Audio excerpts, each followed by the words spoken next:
भगवान राम के लिए तुलसी ने लिखा है कि कहत परम पुनीत इतिहासा, अंतिम जो चौपाई है, सवन ही हो तो सकल भ्रम नासा, सुनिए तो सारा भ्रम का नाश हो जाएगा। जैसे मैं एक छोटी सी बात बताना चाहता हूँ, कभी आपने ये बात, यद्यपि मैं पहले भी बोल चुका हूँ, आप बताइए भगवान राम 4 ही भाई क्यों थे, 3 या 5 क्यों नहीं?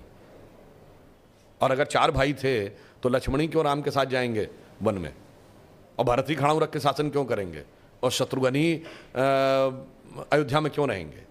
क्योंकि 4 भाई 4 पुरुषार्थ के प्रतीक हैं, धर्म अर्थ काम मोक्ष। भगवान राम धर्म है, शत्रुघ्न अर्थ हैं, लक्ष्मण काम है और भरत मोक्ष है।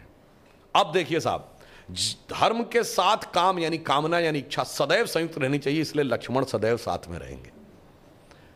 भरत मोक्ष के प्रतीक हैं तो खड़ाऊ रख के यानी धर्म के किसी प्रतीक को रख के तपस्या करेंगे, मोक्ष प्राप्त होगा। और शत्रुघ्न अर्थ के प्रतीक हैं तो इसलिए वो राजधानी में ही रहेंगे, अर्थ कभी छोड़ के नहीं जा सकता। इसीलिए आप देखिए, कहा तो जाता राम लक्ष्मण की जोड़ी, मगर तुलसी बाबा ने लिखा हनुमान चालीसा में कि रघुपति कीनी बहुत बड़ाई, तुम मम प्रिय भरत ही संभाई। क्यों? देखिए, कामना को तो धर्म सबसे प्रिय होना चाहिए, लक्ष्मण को राम प्रिय होने चाहिए, धर्म को मोक्ष। और फिर मैं एक और बात बताऊं, जो लोग कहते हैं ना राजा दशरथ के 3 रानियां क्यों थी, क्यों? इसमें 2 ही जुड़वा भाई हैं, कौन? लक्ष्मण और शत्रुघ्न। एक कामना एक अर्थ यानी इच्छा और पूर्ति, तो जुड़वा भाई हैं। और 3 क्यों जो होना जरूरी था? ये चारों चीजें एक ही स्रोत से नहीं आ सकती। धर्म सतोगुण से आएगा तो कौशल्या जी सतोगुण का प्रतीक हैं, तो राम की मां है।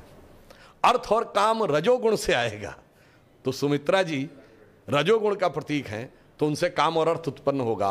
और केकई तमोगुण की प्रतीक है, मोक्ष प्राप्त करने के लिए तमोगुण के पार जाना पड़ेगा।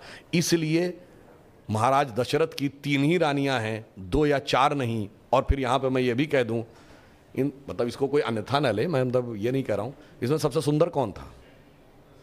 केकई। तमोगुण सबसे आकर्षक होता है और अक्सर उसी के पीछे बहुत सारी अनिष्ट की संभावनाएं भी छुपी रहती हैं। तो मैं कह रहा हूं, अगर थोड़ा सा गौर से पढ़ोगे तो एक एक चीज में इतना गहरा अर्थ निकलेगा कि फिर अगर एनी बेसेंट ने कहा था कि for 40 years I have studied a religion by the name of Hinduism, the more you study, the more you love it, the more you get involved, more you respect it, तब जाके धीरे धीरे समझ में। बहुत बढ़िया।